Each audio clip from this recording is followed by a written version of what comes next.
इस्लामी तारीफ में ऐसे बहुत से नाम हैं जिन्होंने अपनी बहादुरी और ईमान की वजह से दुनिया को रोशन किया, लेकिन चंद ही नाम ऐसे हैं जो सिर्फ ताकत या जंग की वजह से नहीं, बल्कि अपनी इंसाफ, रहम और इखलाक की वजह से दुनिया के हर दिल में बस गए। आज हम बात करेंगे एक ऐसे अजीम सिपा सालार और हुक्मरान की, जिन्हें दुनिया सुल्तान सलाउद्दीन के नाम से जानती है। वो शख्स जिसने अपनी ज़िंदगी में ताकत और फ़तह को अल्लाह की रज़ा के लिए इस्तेमाल किया, जिसने दुश्मन के दिल भी जीते और अपनी कौम को इज़्ज़त और वक़ार दिया। सलाउद्दीन अलिफ़ ए वाओ बे का असल नाम यूसुफ बिन अयूब था और उनकी विलादत 1137 में इराक़ के शहर तकरीत में हुई। उनके वालिद अयूब और चचा शरकवा दोनों ही फ़ौजी और दीनदार थे, जो वक्त के एक अजीम हुक्मरान नूरुद्दीन ज़ैनुलगाफ़िये के मातहत काम करते थे। यूसुफ बिन अयूब बचपन ही से एक ज़हीन, पुरसुकून और मतक़ी बच्चे के तौर पर जाने जाते थे। वो खेल कूद में दूसरे बच्चों की तरह दिलचस्पी लेते, लेकिन ज़्यादा वक्त वो इल्म, इबादत और कुरान की तालीम में गुजारते। उनकी तरबियत ऐसे माहौल में हुई जहाँ ईमान, अदल और इखलाक को हमेशा सबसे ज़्यादा अहमियत दी जाती थी। नूरुद्दीन ज़ैनुलगाफ़िये के ज़ेर साया सलाउद्दीन ने न सिर्फ इल्म हासिल किया बल्कि जंगी हिकमत और फ़ौजी तरबियत भी हासिल की। उनका ईमान इतना मजबूत था कि वो हर काम में अल्लाह की रज़ा को मद्देनज़र रखते। उनकी शख्सियत में वो नरमी और रहमदिली हमेशा नज़र आती थी, जो बाद में उनके फ़ौजी और हुकूमती फ़ैसलों में भी नुमायाँ हुई। नौजवानी में सलाउद्दीन ने मिस्र और शाम के मुख्तलिफ़ इलाक़ों में फ़ौजी तजुर्बा हासिल किया। इन्होंने न सिर्फ जंगी हिकमत सीखी बल्कि लोगों के साथ इंसाफ और रहम का सलीक़ा भी सीखा। वो समझते थे कि फ़ौज की ताकत और फ़तह का असल मकसद सिर्फ ज़मीन पर कब्ज़ा नहीं, बल्कि लोगों की हिफाजत, अमन कायम करना और अल्लाह के अहकाम पर अमल करना है। जब सलाउद्दीन मिस्र पहुँचे, वहाँ की सियासी सूरत-ए-हाल पेचीदा थी। मुल्क कई छोटे छोटे हुक्मरानों में बटा हुआ था और सलीबी ताकतें मशरक़ी इलाक़ों में मजबूत थीं। सलाउद्दीन ने अपनी बसीरत और हिकमत के ज़रिए मुस्लिम हुक्मरानों को मुत्तहिद किया ताकि दुश्मनों का मुकाबला किया जा सके। उनकी सबसे बड़ी ख़ुसूसियत ये थी कि वो ताकत को जुल्म के लिए इस्तेमाल नहीं करते थे, बल्कि अपने फ़ैसलों में हमेशा इंसाफ और रहम को फ़ौक़ियत देते थे। 1187 में सलाउद्दीन ने जंग हतीन में सुलीबियों के ख़िलाफ़ एक तारीख़ी फ़तह हासिल की। ये जंग न सिर्फ एक फ़ौजी फ़तह थी बल्कि एक अख़लाक़ी और रूहानी पैगाम भी थी। जंग के बाद बैत अल-मक़दस की फ़तह के वक्त सुल्तान सलाउद्दीन ने पूरी दुनिया को ये दिखाया कि फ़तह के बाद भी दुश्मन के साथ इंसाफ और रहम मुमकिन है। इन्होंने किसी भी कैदी या शहरी पर इंतकाम नहीं लिया, बल्कि सबको अमन के साथ रहने दिया। एक मशहूर वाक़या उस वक्त पेश आया जब एक ईसाई औरत अपने बच्चे के कैदी बनने पर सुल्तान के सामने आई। सुल्तान ने फ़ौरन हुक्म दिया कि उसका बच्चा तलाश किया जाए और वापस लाया जाए। जब औरत अपने बच्चे से मिली तो वो बोली, ए सलाउद्दीन, तुम्हारा दीन सच्चा है, तुम्हारा नबी सच्चा है। यही सलाउद्दीन का असल कमाल था, ताकत होने के बावजूद रहम न छोड़ना, दुश्मन पर काबू पाने के बावजूद इंतकाम न लेना और इंसाफ को हर चीज़ पर मुक़द्दम रखना। सुल्तान सलाउद्दीन न सिर्फ एक अजीम फ़ातिह थे बल्कि एक शफ़ीक़ हुक्मरान, दानिशमंद रहनुमा और मुत्तक़ी इंसान भी थे। इनकी ज़िंदगी हमें ये सबक देती है कि इक़्तिदार और ताकत का असल मकसद लोगों की खिदमत और अल्लाह की रज़ा हासिल करना होना चाहिए। उनकी सादगी, आजिज़ी और अल्लाह पर कामिल तवक्कुल उनके तमाम फ़ैसलों में नुमायाँ थी। उनकी वफ़ात 1193 में दमिश्क में हुई और कहा जाता है कि उनके पास इतनी भी दौलत नहीं थी कि कफ़न के लिए रकम छोड़ सकें, क्योंकि वो अपनी पूरी ज़िंदगी में दौलत और इक़्तिदार को सिर्फ अल्लाह की अमानत समझते थे। जैसा कि हमने देखा, सुल्तान सलाउद्दीन ऐयूबी ने अपनी ज़िंदगी की इब्तिदा ईमान, इल्म और इखलाक की बुनियाद पर की। नौजवानी में उनका तजुर्बा फ़ौजी और हुकूमती दोनों शुबों में बढ़ता गया। मिस्र और शाम की सियासी सूरत-ए-हाल पेचीदा थी, कई छोटे हुक्मरान अपनी अपनी रियासतों में मजबूत थे और सलीबी ताकतें मशरिक़ में एक मजबूत किले की तरह मौजूद थीं। सलाउद्दीन ने अपनी बसीरत, हिकमत और क़यादत के ज़रिए मुस्लिम हुक्मरानों को मुत्तहिद करने की इब्तिदा की। उनकी सबसे बड़ी खूबी ये थी कि वो ताकत को जुल्म या खुद गर्ज़ी के लिए इस्तेमाल नहीं करते थे बल्कि हर फैसले में अदल और रहम को मुक़द्दम रखते थे। सलाउद्दीन की हिकमत का पहला मुज़ाहिरा तब हुआ जब इन्होंने मिस्र की हुकूमत में कदम रखा। उस वक्त मिस्र के हालात सियासी और समाजी तौर पर निहायत पेचीदा थे। एक तरफ मुस्लिम हुक्मरानों के दरमियान इख्तिलाफ़ात थे और दूसरी तरफ सलीबी अफ़वाज हर वक्त मशरिक़ी इलाक़ों पर कब्ज़ा करने के लिए तैयार थीं। सलाउद्दीन ने न सिर्फ मिस्र में अमन कायम किया बल्कि वहाँ के मकामी हुक्मरानों और अवाम के दरमियान अदल व इंसाफ की बुनियाद रखी। इन्होंने फ़ौजी इस्लाहात की, माली निज़ाम मजबूत किया और अवाम की ज़रूरियात का ख्याल रखा। उनकी हिकमत और इंसाफ की बदौलत मिस्र एक मजबूत और मुत्तहिद रियासत में बदल गया। जब इन्होंने शाम की तरफ कदम बढ़ाया तो उनके सामने एक और बड़ा चैलेंज था।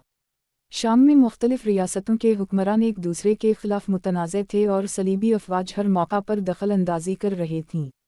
सलाहुद्दीन ने अपने वफादार साथियों के साथ मिलकर न सिर्फ फ़ौजी तैयारी की बल्कि सियासी और सिफारती ताल्लुकात को भी मजबूत किया। इन्होंने तमाम मुस्लिम हुक्मरानों को ये बावर कराया कि अगर हम मुत्तहिद होंगे तो सलीबियों का मुकाबला मुमकिन है। उनकी यह क़यादत और बसीरत तारीख़ी लिहाज से एक अहम मोड़ थी, क्योंकि इसने मुसलमानों को पहली बार मुत्तहिद करके एक मजबूत महाज़ कायम करने का मौका दिया। अब हम आते हैं तारीख़ के सबसे अहम वाक़ये की जानिब, जंग हतीन 1187।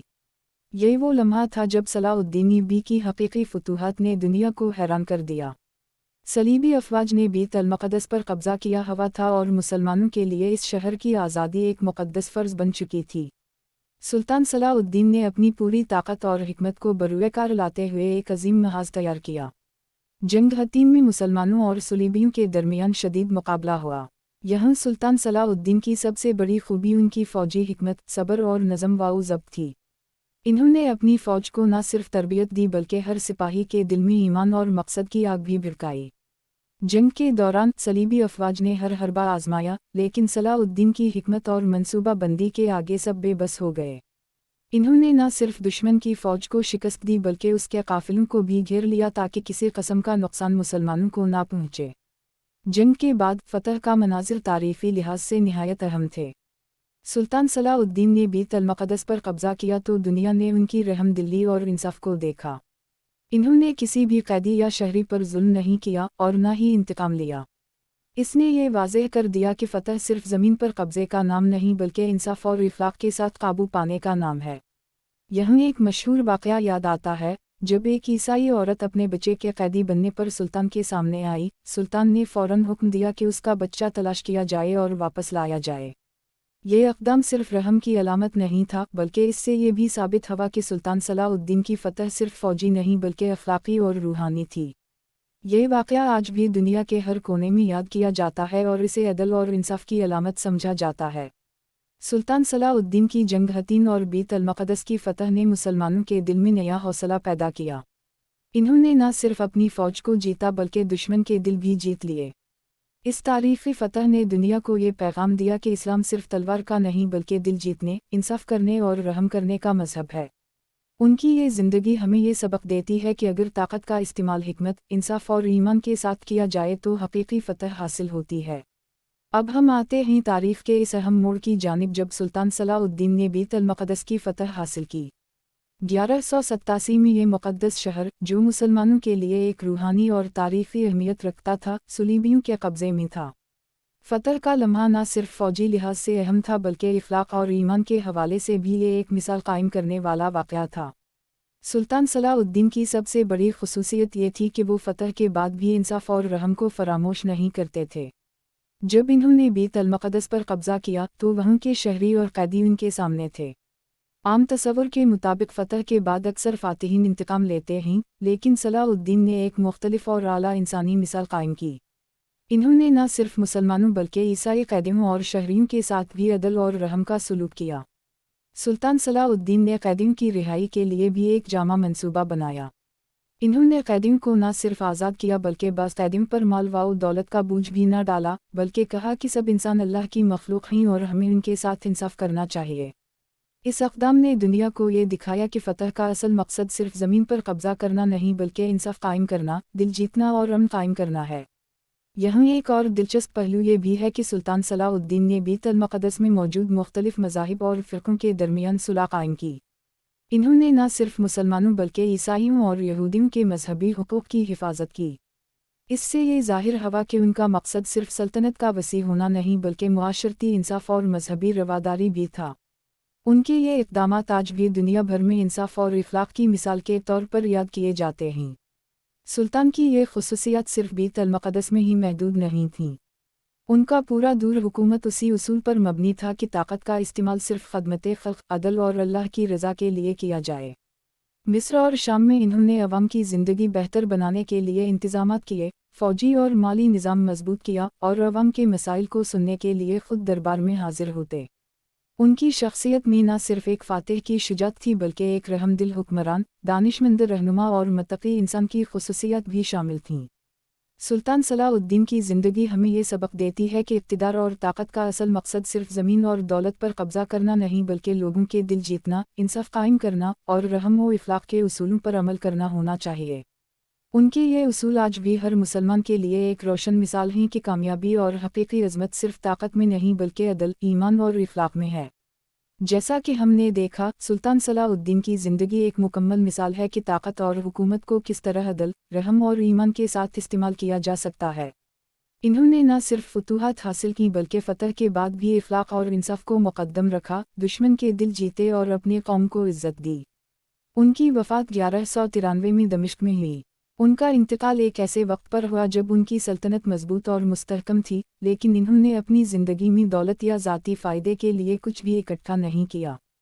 کہا جاتا ہے کہ ان کے پاس کفن کے لیے بھی اتنی رقم نہیں تھی کیونکہ وہ اپنی پوری زندگی میں اقتدار اور دولت کو اللہ کی امانت سمجھتے تھے۔ ان کی زندگی نے یہ واضح کر دیا کہ حقیقی عظمت اختیار یا اقتدار میں نہیں بلکہ انصاف، عاجزی، رحم اور ایمان میں ہے۔ سلطان صلاح الدین کی میراث آج بھی دنیا بھر میں یاد کی جاتی ہے۔ ان کے فیصلے، ان کے اخلاق اور ان کا عدل وہ مثال ہیں جو ہر مسلمان کے لیے رہنمائی کا ذریعہ ہیں۔ انہوں نے ہمیں یہ سکھایا کہ دشمن کے ساتھ بھی رحم اور عدل ممکن ہے، فتح کے بعد بھی انسانیت اور اخلاق کو برقرار رکھا جا سکتا ہے، اور حکمران یا طاقتور ہونے کا مطلب یہ نہیں کہ انصاف چھوڑ دیا جائے۔ ان کی زندگی کے سب سے بڑے سبق میں یہ شامل ہیں: 1. عدل اور انصاف سب کے لیے برابر، چاہے دشمن ہو یا دوست، طاقتور ہو یا عام آدمی۔ سلطان صلاح الدین نے ہمیشہ یہ اصول قائم رکھا کہ انصاف ہر حال میں برقرار رہے۔ 2. رحم اور انسانیت، فتح یا اقتدار کے بعد بھی انسانیت کا دامن نہیں چھوڑنا چاہیے۔ ان کے فیصلے آج بھی اخلاقی قیادت کی مثال ہیں۔ 3. اقتدار کو اللہ کی امانت سمجھنا، سلطان نے اپنی زندگی میں یہ سبق دیا کہ طاقت یا دولت کو ذاتی مفاد کے لیے استعمال نہیں کرنا چاہیے بلکہ اللہ کی رضا کے لیے استعمال کرنا چاہیے۔ 4. وفاداری اور قیادت، انہوں نے اپنے ساتھیوں، فوجیوں اور حکمرانوں کے ساتھ ہمیشہ وفاداری اور ایمانداری کے ساتھ پیش آئے۔ 5. ایمان اور تقوی، ان کے تمام فیصلوں اور اقدامات کا محور ہمیشہ ایمان اور تقوی تھا جس نے ان کی زندگی کو حقیقی عظمت بخشی۔ سلطان صلاح الدین کی زندگی ہمیں یہ بھی سکھاتی ہے کہ حقیقی فتح صرف زمین یا دولت پر قبضہ حاصل کرنے سے نہیں آتی بلکہ دل جیتنے، انصاف قائم کرنے اور انسانیت کے اصولوں پر عمل کرنے سے حاصل ہوتی ہے۔ ان کی فتوحات، ان کی رحم دلی اور ان کا عدل آج بھی دنیا کے ہر کونے میں یاد کیا جاتا ہے اور ہر مسلمان کے لیے ایک روشن مثال ہے۔ اگر ہم اپنی زندگیوں میں سلطان صلاح الدین کے یہ اصول اپنائیں تو نہ صرف ہماری شخصیت میں نکھار آئے گا بلکہ ہمارے معاشرتی رویے بھی بہتر ہوں گے۔ ہمیں یاد رکھنا چاہیے کہ طاقت اور موقع صرف اللہ کی امانت ہیں اور حقیقی کامیابی وہی ہے جو انسان عدل، انصاف، رحم اور ایمان کے ساتھ حاصل کرے۔ آخر میں، سلطان صلاح الدین کی زندگی ایک مکمل سبق ہے کہ اسلام صرف عبادت یا جنگ کا مذہب نہیں بلکہ ایک ایماندار، عادل اور رحم دل انسان بننے کا مذہب ہے۔ ان کے فیصلے، ان کی فتح، ان کے اخلاق اور ان کی حکمرانی آج بھی دنیا کے ہر فرد کے لیے ایک روشن مثال ہیں جو ہمیں یہ سکھاتا ہے کہ انصاف، رحم اور ایمان کے بغیر طاقت کا کوئی حقیقی فائدہ نہیں۔ یہ داستان ہمیں یہ یاد دلاتی ہے کہ چاہے ہم عام انسان ہوں یا حکمران، طاقت یا اختیار میں ہوں یا نہیں، عدل، انصاف، رحم اور ایمان ہماری سب سے بڑی میراث ہیں اور یہی اصول ہمیں سلطان صلاح الدین جیسا عظیم انسان بننے میں مدد دے سکتے ہیں۔ اگر آپ کو یہ ویڈیو پسند آئی ہو تو براہ کرم لائک کریں، ہمارے چینل کو سبسکرائب کریں اور اپنی رائے کمنٹس میں ضرور شیئر کریں۔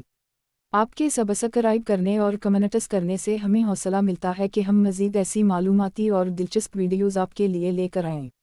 اور ہم دوستوں کے ساتھ بھی یہ ویڈیو ضرور شیئر کریں تاکہ وہ بھی سلطان صلاح الدین کی شاندار زندگی اور ان کے اخلاقی سبق سے فائدہ اٹھا سکیں۔ آپ کا لائک، سبسکرائب اور کمنٹ ہماری ٹیم کے لیے سب سے بڑی حوصلہ افزائی ہے، تو فوراً یہ 3 کام کریں اور ہمیں بتائیں کہ آپ کو ویڈیو کی کون سی بات سب سے زیادہ متاثر کن لگی۔